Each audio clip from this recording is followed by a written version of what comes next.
প্রধান উপদেষ্টা অধ্যাপক মোহাম্মদ ইউনূস বিগত সরকারের গোপন বন্দিশালা ও টর্চার সেল বা নির্যাতন কেন্দ্র পরিদর্শন করেছেন, যা আয়নাঘর নামে পরিচিতি পেয়েছে। 12 ফেব্রুয়ারি প্রধান উপদেষ্টা আয়নাঘর পরিদর্শনে যান।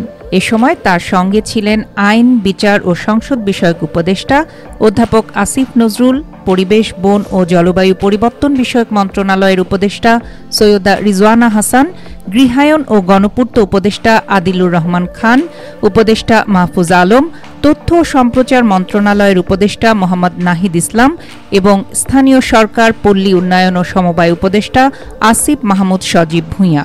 পরিদর্শন শেষে প্রধান উপদেষ্টা বলেন, আইয়ামে জাহিলিয়াত নামে একটা কথা আছে। গত সরকার আইয়ামে জাহিলিয়াত প্রতিষ্ঠিত করে গেছে সর্বক্ষেত্রে। আয়নাঘর তার একটা নমুনা। ড ইউনূস বলেন, অবিশ্বাস্য মনে হয়, এটা কি আমাদেরই জগৎ? এটা আমাদেরই সমাজ? আমরাই এটা করলাম? বর্তমান তথ্য ও সম্প্রচার উপদেষ্টা মোহাম্মদ নাহিদ ইসলাম এবং স্থানীয় সরকার, পল্লী উন্নয়ন ও সমবায় উপদেষ্টা আসিফ মাহমুদ সজীব ভূঁইয়া জানালেন, গত জুলাই মাসে সাদা পোশাকের লোকজন তাদের তুলে নিয়েছিল। তুলে নেওয়ার পর তাদের টর্চার সেলে রাখা হয়। আজ বুধবার সেই টর্চার সেল পরিদর্শনে গিয়ে কক্ষগুলো শনাক্ত করেন তারা।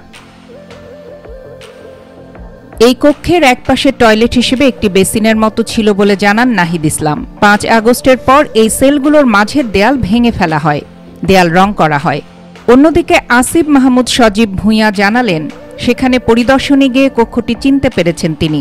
দেয়ালের ওপরের অংশের খোপগুলো এক্সজস্ট ফ্যান ছিল বলে জানান তিনি। এ সময় প্রধান উপদেষ্টা বলেন, যারা এটা শিকার হয়েছে তারা আমাদের সঙ্গে আছেন। তাদের মুখে শুনলাম কিভাবে হয়েছে, কোনো ব্যাখ্যা নাই। এটা বিনা কারণে, বিনা দোষে।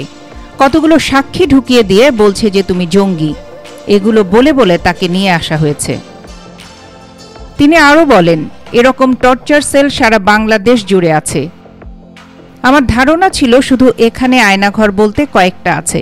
এখন শুনছি আয়নাঘরে বিভিন্ন ভার্সন সারা দেশ জুড়ে আছে। কেউ বলে 700, কেউ বলে 800। সে সংখ্যাটা এখনও নিরূপণ করা যায়নি। কতটা জানা আছে, কতটা এখনও অজানা।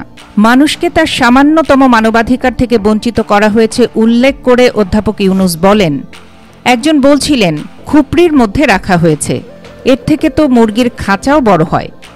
সমাজকে এসব থেকে বের করে না আনা গেলে সমাজ টিকবে না বলে উল্লেখ করেন প্রধান উপদেষ্টা। তিনি নতুন সমাজ গড়া, অপরাধীদের বিচার করা, প্রমাণ রক্ষার উপর জোর দেন।